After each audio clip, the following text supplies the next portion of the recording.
Hi, and I hope you're having a really good day. I wanted to share today a story from the Bible. It's about Peter, and Peter's in prison, and some people gather to pray for him, and then Peter is freed from prison miraculously. And I want to read it to you. It's in Acts chapter 12, if you want to find it and join in. Starting in verse 1, it says this: It was about this time that King Herod arrested some who belonged to the church, intending to persecute them. He had James, the brother of John, put to death with a sword. When he saw that this pleased the Jews, he proceeded to seize Peter also. This happened during the Feast of Unleavened Bread. After arresting him, he put him in prison, handing him over to be guarded by 4 squads of 4 soldiers each. That's 16 soldiers. Herod intended to bring him out for public trial after the Passover. So Peter was kept in prison, but the church was earnestly praying to God for him. That night, before Herod was to bring him to trial, Peter was sleeping between 2 soldiers, bound with 2 chains, and sentries stood guard at the entrance. Suddenly an angel of the Lord appeared, and a light shone in the cell. He struck Peter on the side and woke him up. "Quick, get up," he said, and the chains fell off Peter's wrists. Then the angel said to him, "Put on your clothes and sandals," and Peter did so. "Wrap your cloak around you and follow me," the angel told him. Peter followed him out of the prison, but he had no idea that what the angel was doing was really happening. He thought he was seeing a vision. They passed the first and second guards and came to the iron gate leading to the city. It opened for them by itself, and they went through it.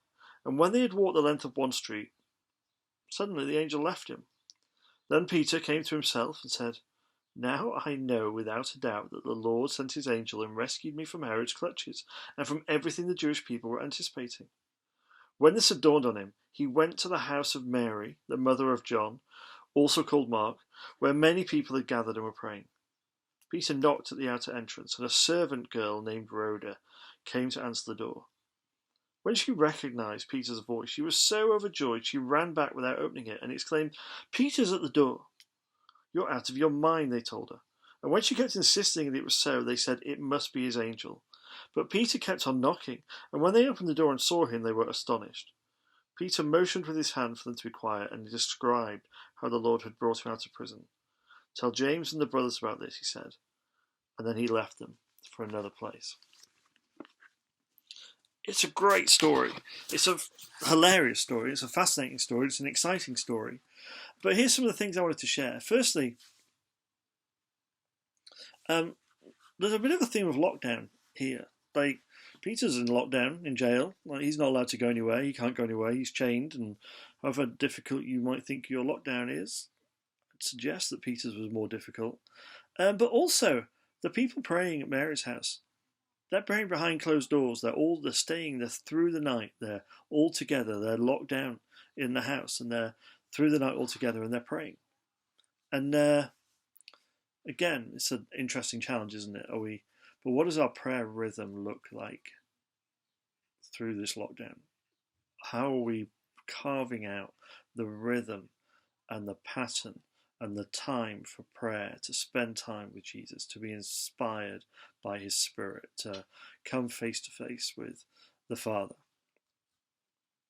And that's a challenge for all of us. That's something I've not perfected yet. I'm still working on that rhythm. But in this story, they're praying all night, and they're up all night, and they're praying, and they're praying, and they're praying, and they're praying that Peter will be saved, that he'll be freed, that this won't happen, that he won't be persecuted or killed or whatever in front of the Jews after Passover. They are up all night and they are praying. But what's extraordinary is that when he's saved, and it's a miraculous saving, it's mad. The angel tells him to get up, and he follows him out, and all the doors open as he gets there, and all the guards are asleep. But he gets out, and then he realizes that he's been saved, and he goes to the house. And there's a couple of things here. Firstly, as he knocks at the door, it's a servant girl, Rhoda, that goes to the door and answers, but recognizes his voice.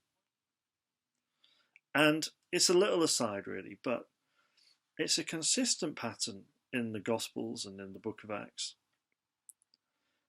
So many times we see that the women are the witnesses to what God is doing. The women are the witnesses to the miracles. They're the witnesses to the resurrection. They're the witnesses to what God is up to. They're the ones who get it. And that's really significant because particularly at that time, the evidence of women didn't count. Women were nothing, really. They didn't count as a trustworthy witness or a trustworthy voice. They didn't hold real value in society. And even less so, female slaves hold no value in society. And surprising, isn't it? Again and again and again, that's where God shows up. And it might feel like the thing I want to pull out of that is that sometimes I think we can fall into the trap of thinking that other people see miracles, but I don't. Other people see answers to prayer, but I don't. Other people see God doing incredible things, but I don't.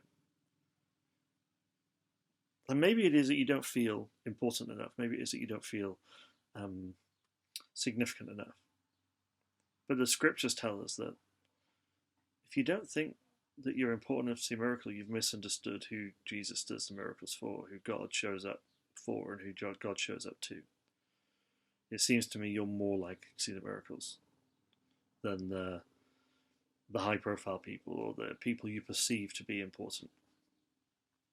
But secondly, these people have been praying all night, and when Peter comes to the door, they don't believe it's him. And they try and rationalize it away. Oh, you must be hearing things. Maybe it's his ghost or whatever. Like they try and rationalize it away. So they're praying for a miracle, but they don't believe the miracle is going to happen. And I really believe that at this time, as we find our rhythm of prayer, as we find our way of encountering God in the middle of all of this, we should be praying for the miracles. We should be praying for the miraculous, for the supernatural, we should be praying for people to be coming to faith. We should be praying for healings. We should be praying for protection around our hospitals and our workers. And we should be praying for all these things, but we should be praying for them with an expectation. Let's not be people who are surprised when God does it. Let's not be people who are surprised when God shows up, or even try and rationalize it away, or are hiding behind our locked doors when God does show up. Let's be people who are expectant of the miracles that we're praying for. I hope you have a really blessed day.